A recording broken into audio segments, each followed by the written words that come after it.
사랑하는 대학교의 성도 여러분, 2020년 11월 8일 월요일 아침 주님의 이름으로 문안드립니다. 오늘 아침도 하나님의 말씀과 함께 참된 회복을 경험하는 시간이 되기를 간절히 소망합니다. 오늘 함께 보실 하나님의 말씀은 역대하 7장 1절에서 22절까지 말씀입니다. 제7장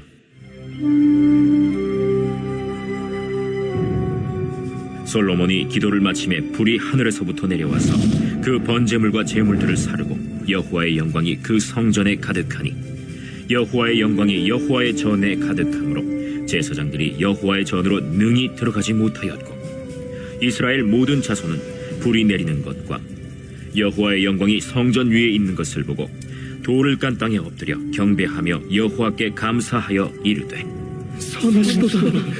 그 인자하심이 영원하도다. 이에 왕과 모든 백성이 여호와 앞에 제사를 드리니 솔로몬 왕이 드린 제물이 소가 22,000마리요 양이 12만 마리라. 이와 같이 왕과 모든 백성이 하나님의 전에 낙성식을 행하니라.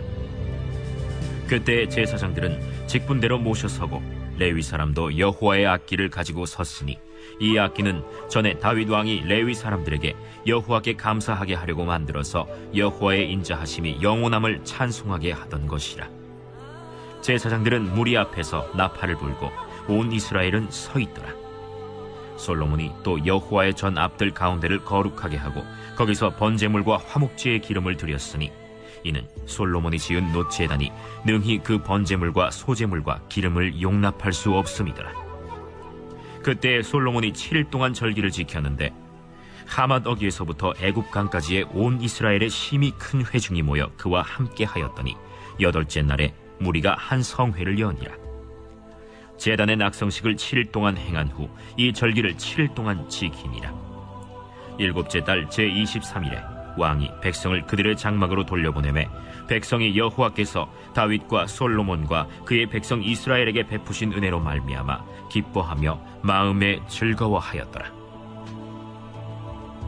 솔로몬이 여호와의 전과 왕궁 건축을 마치고 솔로몬의 심중에 여호와의 전과 자기의 궁궐에 그가 이루고자 한 것을 다 형통하게 이루니라. 밤에 여호와께서 솔로몬에게 나타나사 그에게 이르시되 내가 이미 네 기도를 듣고 이곳을 택하여 내게 제사는 성전을 삼았으니 혹 내가 하늘을 닫고 비를 내리지 아니하거나 혹 메뚜기들에게 토산을 먹게 하거나 혹 전염병이 내 백성 가운데에 유행하게 할 때에 내 이름으로 일컫는 내 백성이 그들의 악한 길에서 떠나 스스로 낮추고 기도하여 내 얼굴을 찾으면 내가 하늘에서 듣고 그들의 죄를 사하고 그들의 땅을 고칠지라. 이제 이곳에서 하는 기도에 내가 눈을 들고 귀를 기울이니 이는 내가 이미 이 성전을 택하고 거룩하게 하여 내 이름을 여기에 영원히 있게 하였으니라. 내 눈과 내 마음이 항상 여기에 있으리라. 네가 만일 내 앞에서 행하기를 네 아버지 다윗이 행한 것과 같이 하여 내가 네게 명령한 모든 것을 행하여 내 율례와 법규를 지키면 내가 네 나라와 왕위를 견고하게 하되 전에 내가 내 아버지 다윗과 언약하기를 이스라엘을 다스릴 자가 내게서 끊어지지 아니하니라 한 대로 하리라. 그러나 너희가 만일 돌아서서 내가 너희 앞에 둔 내 율례와 명령을 버리고 가서 다른 신들을 섬겨 그들을 경배하면 내가 너희에게 준 땅에서 그 뿌리를 뽑아내고 내 이름을 위하여 거룩하게 한 이 성전을 내 앞에서 버려 모든 민족 중에 속담거리와 이야깃거리가 되게 하리니 이 성전이 비록 높을지라도 그리로 지나가는 자마다 놀라 이르되 여호와께서 무슨 까닭으로 이 땅과 이 성전에 이같이 행하셨는고 하면 대답하기를 그들이 자기 조상들을 애굽 땅에서 인도해내신 자기 하나님 여호와를 버리고 다른 신들에게 붙잡혀서 그것들을 경배하여 섬김으로 여호와께서 이 모든 재앙을 그들에게 내리셨다 하리라 하셨더라.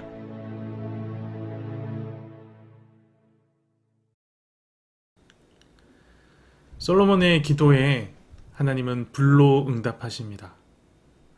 불이 하늘에서 내려와 제물들을 사르는 것을 솔로몬과 모든 백성들이 보았습니다. 하나님의 살아계심과 그분이 자기 백성의 기도를 들으시는 분이다라는 것이 선명하게 드러나는 순간입니다. 드디어 여호와의 영광이 성전에 가득 임하는 것을 보게 됩니다. 하나님의 영광 앞에 모든 백성들이 압도되었고 자연스럽게 하나님의 선하심과 그 인자하심을 찬양하기 시작합니다. 하나님의 영광 앞에 찬양이 시작되고 이 찬양은 예배로 이어집니다. 그리고 이렇게 시작된 예배는 8일 동안이나 지속되었고 하나님 은혜 앞에 기뻐하며 즐거워함이 가득한 예배로 주님께 올려졌습니다. 이런 모든 찬양의 시간, 예배의 시간이 마치자 여호와께서 솔로몬에게 밤에 찾아오십니다. 그리고 솔로몬의 기도대로 예루살렘 성전을 예배와 기도의 처소로 자신의 이름을 영원히 그곳에 둘 거처로 택하였다라고 말씀하십니다. 무엇보다 회개하는 자들을 용서하는 장소로 그 성전을 사용하시겠노라고 말씀하십니다. 14절 말씀을 보십시오. 내 이름으로 일컫는 내 백성이 그들의 악한 길에서 떠나 스스로 낮추고 기도하여 내 얼굴을 찾으면 내가 하늘에서 듣고 그들의 죄를 사하고 그들의 땅을 고칠지라. 성전에서 하나님께 기도할 때 하나님께서 이런 회복의 역사를, 기도를 듣고 응답하셔서 회복하시는 역사를 이루시겠다라고 약속하십니다. 성전이 중요한 이유가 바로 여기에 있습니다. 성전은 회개와 회복의 장소입니다. 그래서 성전을 건축하는 것이 그토록 중요했던 것입니다. 그리고 이 성전의 역할이 오늘날 우리에게 예수님으로 인해서 완성되었음을 우리는 잘 알고 있습니다. 이제 우리는 성전에서 회개하는 것이 아니라 예수님의 이름으로 회개합니다. 우리가 예수님을 의지하여 회개할 때 하나님은 어떤 죄든 용서해 주십니다. 그러므로 회복을 꿈꾸는 사람은 어떤 장소가 아니라 예수님 안에서 회개해야 합니다. 우리에겐 용서받을 자격이 없지만 우리 대신 죽으신 예수님의 이름에는 무한한 권세가 있기 때문입니다. 오늘 본문은 성전에 임한 하나님의 영광 앞에 모든 백성들이 압도되었다라고 기록하고 있습니다. 그렇다면 백성들이 압도된 그 하나님의 영광의 구체적인 내용이 무엇이겠습니까? 죄사함의 권세, 회복의 권세입니다. 그리고 이젠 그 하나님의 영광이 예수님으로 완성되어 우리 가운데 주어졌습니다. 성전에 임한 하나님의 영광 앞에 백성들이 압도되었던 것처럼 오늘 우리는 예수께서 죽음을 뛰어넘어 새 생명을 허락하신 복음 앞에 압도되어야 합니다. 압도는 제가 당하는 건가요? 압도를 해주셔야 제가 압도당하는 건 아닙니까? 라고 물으실 수 있습니다. 네, 맞습니다. 압도는 내가 당하고 싶다고 당해지는 것이 아니지요.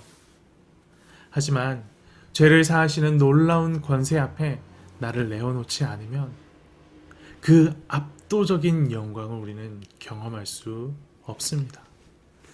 예수님의 이름을 의지하여 우리의 죄를 구체적으로 자백하는 것, 그것이 하나님의 압도적인 영광을 경험하게 되는 길임을 우리는 잊지 말아야 합니다. 그동안 우리는 예배가 우리의 호흡이다 라고 배워왔습니다. 그래서 우리 삶의 예배는 늘 필수였고 예배를 놓치지 않기 위해 늘 힘써왔습니다. 그랬던 우리가 코로나 사태를 경험하면서 우리의 예배를 하나님의 영광에 압도되어 찬양하고 하나님을 높여드리는 시간으로 삼는 것이 아니라 나의 일상에 또 앞으로 살아갈 일주일의 삶에 고단함을 더하는 시간, 피곤함을 더하는 시간쯤으로 여기고 있습니다. 예배가 호흡이라면 지금 우리에겐 산소 호흡기가 필요한 시점이 찾아온 것입니다. 오늘 말씀에 의하면 예수 이름으로 회개하는 것이 곧 우리의 산소 호흡기임을 알 수 있습니다. 회개할 때입니다. 우리가 회개할 때 비로소 압도적인 하나님의 영광을 보게 될 것이며 진정한 찬양의 이유, 참된 예배의 근거가 회복될 것입니다. 회개의 기도를 회복합시다. 회개함으로 압도적인 하나님의 영광을 경험하는 귀한 하루가 되기를 간절히 소망합니다. 오늘도 기도 제목을 나누고 함께 기도하기를 원합니다. 예배가 호흡이라면 정말 지금 우리에게 반드시 필요한 것 바로 산소 호흡기입니다. 하나님의 영광을 보고 계십니까? 하나님의 영광 앞에 압도되는 은혜를 누리고 계십니까? 행여 그런 은혜가 없다면 회개할 때입니다. 회개함으로 하나님의 영광 앞에 압도되는 은혜를 허락해 달라고. 우리가 회개할 때 하나님께서 그 놀라운 영광 우리 가운데 허락해 달라고 이 시간 함께 기도하길 원합니다. 함께 기도합시다. 살아계셔서 역사하시는 하나님 아버지, 오늘 우리는 말씀을 통해 솔로몬이 건축한 그 성전에 하나님의 영광이 임하고 하나님의 약속이 솔로몬에게 주어지는 것을 보았습니다. 하나님께서는 그 성전에서 주님 앞에 회개하고 돌이킬 때에 하나님께서 회복하는 은혜를 허락하시겠노라고 약속하셨습니다. 결국 그 성전에 담긴 하나님의 영광의 의미는 하나님의 죄 사함의 은혜, 회복의 은혜에 있었음을 우리가 발견하게 됩니다. 하나님, 그 성전이 죽으시고 다시 사신 예수 그리스도로 인해 성취되었음을 우리는 믿습니다. 이제 우리는 그 예수 그리스도의 죄 사하심의 은혜, 회복하심의 은혜를 붙들고 하루하루를 살아가는 존재들입니다. 그런 우리가 언제부턴가 예수 그리스도의 그 복음 앞에 압도당하지 못하며 우리의 삶의 고단함에 우리의 예배를 양보하는 모습을 보이고 있음을 고백합니다. 주님, 우리를 긍휼히 여기셔서 다시금 우리의 예배가 주님 앞에 온전히 회복되는 은혜를 허락하여 주시옵소서. 회개할 때에 하나님의 그 죄 사하심의 은혜를 누릴 때에 우리가 하나님의 영광 앞에 압도될 줄 믿사오니 주여, 우리 회개할 때 주의 영광을 우리 가운데 보이시고 그 영광 앞에 참된 찬양, 온전한 예배가 회복되는 은혜가 있도록 인도하여 주시옵소서. 회개함을 결단하며 오늘 하루를 시작합니다. 우리 모든 대학교의 성도들 가운데 주님 성령의 충만함으로 함께 하셔서 오늘 하루의 삶 우리가 회개할 때에 주의 영광을 목도하는 귀한 은혜가 있도록 인도하시고 함께하여 주시옵소서. 붙드시고 인도하실 줄을 믿습니다. 이 모든 말씀 살아계신 예수 그리스도 이름으로 기도합니다. 아멘.